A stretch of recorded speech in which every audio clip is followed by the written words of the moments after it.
അസ്സലാമു അലൈക്കും വറഹ്മത്തുള്ളാഹി വബറകാതുഹു. ബിസ്മില്ലാഹിർ റഹ്മാനിർ റഹീം. വൽഹംദുലില്ലാഹി റബ്ബിൽ ആലമീൻ. വസ്സലാത്തു വസ്സലാമു അലാ അഷ്റഫിൽ മുർസലീൻ വഅലാ ആലിഹി വസഹ്ബിഹി അജ്മഈൻ. അമ്മാ ബഅദ്. പ്രിയമുള്ള വിശ്വാസികളെ, അല്ലാഹുവിൻ്റെ നിയമനിർദ്ദേശങ്ങൾ ജീവിതത്തിൻ്റെ എല്ലാ മേഖലകളിൽ പാലിച്ച് ജീവിക്കണേ എന്ന് സ്വന്തത്തെ മറക്കാതെ നിങ്ങൾ ഓരോരുത്തരോടും ഓർമ്മപ്പെടുത്തുകയാണ്, വസിയത്ത് ചെയ്യുകയാണ്. അല്ലാഹു സുബ്ഹാനഹു വ തആല നാം ചെയ്തുകൊണ്ടിരിക്കുന്ന എല്ലാ സൽക്കർമ്മങ്ങളും സ്വീകരിച്ച് എല്ലാ തെറ്റുകുറ്റങ്ങൾ പുറത്ത് മാഫാക്കി തന്ന് അനുഗ്രഹിക്കുമാറാകട്ടെ. പ്രിയമുള്ളവരെ, സൂറത്തുൽ ഫുർഖാനിലെ 23-ാമത്തെ ആയത്ത് വരെയാണ് അൽഹംദുലില്ലാ നമ്മൾ പൂർത്തിയാക്കിയത്. ഇൻഷാ അല്ലാഹ് ഇന്നത്തെ ക്ലാസ്സിൽ 24, 25 ഈ 2 ആയത്തുകളാണ് മനസ്സിലാക്കേണ്ടത്. അതായത് നാളെ പരലോകത്ത് വെച്ച് സത്യനിഷേധികളായ ആളുകൾ, കാഫിരീങ്ങളായ ആളുകൾ, അവർ ഈ ദുനിയാവിൽ ചെയ്ത അമലുകൾ, പ്രവർത്തനങ്ങൾ, ചാരിറ്റി ആകട്ടെ, പാവപ്പെട്ട ആളുകൾക്ക് ഭക്ഷണം കൊടുത്തതാകട്ടെ, ജനങ്ങളെ പൊതു സഹായം ചെയ്തതാകട്ടെ, വേണ്ട ഏത് തരത്തിലുള്ള അമലുകളാകട്ടെ, നാളെ പരലോകത്തെത്തുമ്പോൾ അതിൻ്റെ അവസ്ഥ ഹബാഅൻ മൻസൂറാ, കാറ്റിൽ പറക്കുന്ന ധൂളുകളെപ്പോലെ, പൊടിപടലങ്ങൾ പോലെ അള്ളാഹു ആക്കി തീർക്കുമെന്നാണ് നമ്മൾ മനസ്സിലാക്കിയത്. അതേ രൂപത്തിൽ വിശ്വാസികളായ ആളുകളെ സംബന്ധിച്ചിടത്തോളം രഹസ്യ ജീവിതം മോശമാണ് എങ്കിൽ, സീക്രട്ടായ ജീവിതം, നമ്മൾ പല രീതിയിലുള്ള തെറ്റുകൾ ചെയ്യുന്നുണ്ട് എങ്കിൽ, അവരെ സംബന്ധിച്ചിടത്തോളം എത്ര അമലുകൾ ചെയ്താലും, പള്ളിയിൽ കുത്തിയിരുന്ന് എത്ര ജമാഅത്ത് നമസ്കരിച്ചാലും എന്താണ്, നാളെ പരലോകത്ത് ഹബാഅൻ മൻസൂറാ, കാറ്റിൽ പറക്കുന്ന ധൂളുകളെ പോലെ അല്ലാഹു സുബ്ഹാനഹു വ തആല അതിനാക്കി തീർക്കുമെന്നുള്ളതാണ്. അതുകൊണ്ട് നമ്മൾ എന്ത് ചെയ്യണം? നമ്മുടെ രഹസ്യ ജീവിതത്തെ സൂക്ഷിക്കണം. അതേ രൂപത്തിൽ ആളുകളുടെ മുമ്പിൽ റിയാ ഇല്ല എന്ന് ഉറപ്പുവരുത്തണം. ആളുകൾക്ക് വേണ്ടി, ആളുകൾ കാണാൻ വേണ്ടി ഇബാദത്ത് ചെയ്യുന്നവർ, ആളുകൾ അറിയണം ഞാൻ വലിയൊരു സ്വാലിഹാണെന്ന് മനസ്സിലാക്കണം എന്ന രൂപത്തിൽ പ്രവർത്തനങ്ങൾ ചെയ്യുന്ന ഏത് വിശ്വാസിയാകട്ടെ, അവനെ സംബന്ധിച്ചിടത്തോളം നാളെ പരലോകത്ത് അവൻ്റെ അമലുകൾ അവന് ഉപകാരപ്പെടുകയില്ല എന്നുള്ളതാണ്. ഇനി സഹോദരങ്ങളെ, 24-ാമത്തെ ആയത്തിൽ സ്വർഗാവകാശികളുടെ അവസ്ഥയെപ്പറ്റിയും നേരത്തെ പറഞ്ഞ ഒരു സംഭവത്തിൻ്റെ മറുപടി കൂടിയാണ് നമുക്ക് 24, 25-ാമത്തെ ആയത്തിൽ പഠിക്കാനുള്ളത്. ഇൻഷാ അല്ലാഹ് ചെറുതായ രൂപത്തിൽ പാരായണം കേട്ട് നമുക്ക് വിശദീകരിക്കാം.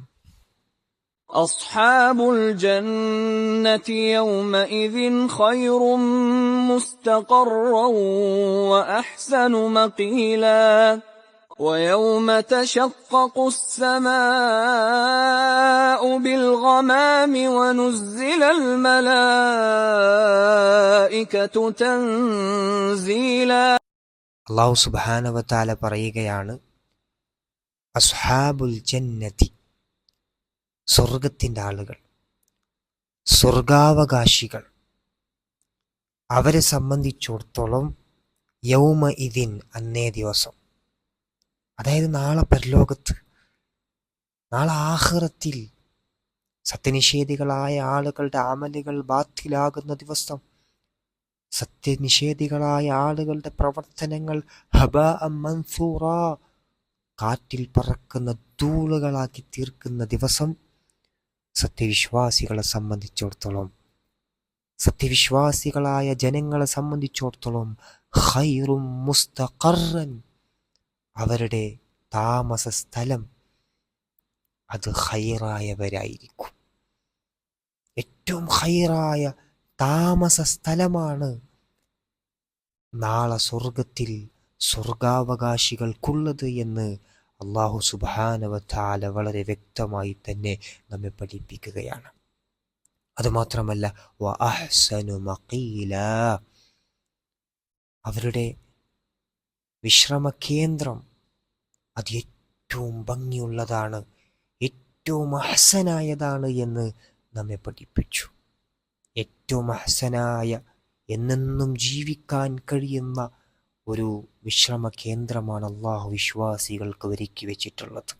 ഏറ്റവും ഹൈറായ എന്നെന്നും ജീവിക്കാൻ കഴിയുന്ന ഒരു വാസസ്ഥലമാണ് അള്ളാഹു വിശ്വാസികൾക്ക് വേണ്ടി സ്വർഗത്തിൽ ഒരുക്കി വെച്ചിട്ടുള്ളത്. അതുകൊണ്ട് സഹോദരങ്ങളെ, നല്ല തഖ്വയോടുകൂടി രഹസ്യമായ ജീവിതത്തിലും പരസ്യമായ ജീവിതത്തിലും അള്ളാഹുവിനെ സൂക്ഷിച്ച് ജീവിക്കാൻ എനിക്കും നിങ്ങൾക്കും സാധിക്കണം. കുറവുകൾ വന്നാൽ, തെറ്റുകൾ വന്നാൽ ഉടൻ തന്നെ നല്ല പ്രവർത്തനങ്ങൾ ചെയ്ത് തൗബ ചെയ്ത് അള്ളാഹുവിനോട് ആത്മാർത്ഥമായി ഖേദിച്ചു മടങ്ങി ഇനിയുള്ള ജീവിതത്തെ നന്നാക്കുവാനും നമുക്ക് സാധിക്കേണ്ടതായിട്ടുണ്ട്. സ്വർഗത്തെ ഓർത്തുകൊണ്ടായിരിക്കണം നമ്മുടെ ജീവിതം. അതുമാത്രമല്ല, നമ്മുടെ അവിടെയുള്ള വാസസ്ഥലം എന്ന് പറയുന്നത് വലിമൻ ഖാഫ മഖാമ റബ്ബിഹി ജന്നതാൻ. നാളെ 2 ജന്നത്തുകളാണ് നമുക്ക് ലഭിക്കുക. 2 വിശ്രമ കേന്ദ്രമാണ്, 2 വാസസ്ഥലമാണ് നമുക്കുള്ളത്. ഒന്ന് ആമായ ജന്നത്ത്, 2 ഖാസായ ജന്നത്ത്.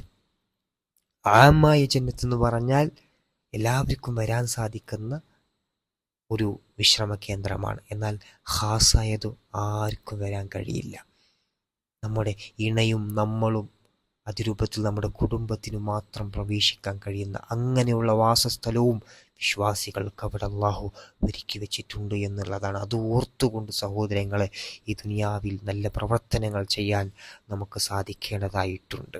ഇനി അടുത്ത ആയത്തിൽ അല്ലാഹു സുബ്ഹാനഹു വ തആല പഠിപ്പിക്കുന്നത് നേരത്തെയുള്ള ഒരായത്തിൻ്റെ ഒരു ഉത്തരമെന്ന നിലക്കാണ്, മറുപടി എന്ന നിലക്കാണ്. അതായത് സത്യനിഷേധികളായ ആളുകൾ പറഞ്ഞു, മലക്കിനെ ഇറക്കിയിരുന്നുവെങ്കിൽ എന്ന രൂപത്തിൽ റസൂൽ സല്ലല്ലാഹു അലൈഹി വസല്ലമ തങ്ങളെ അവർ കളവാക്കി.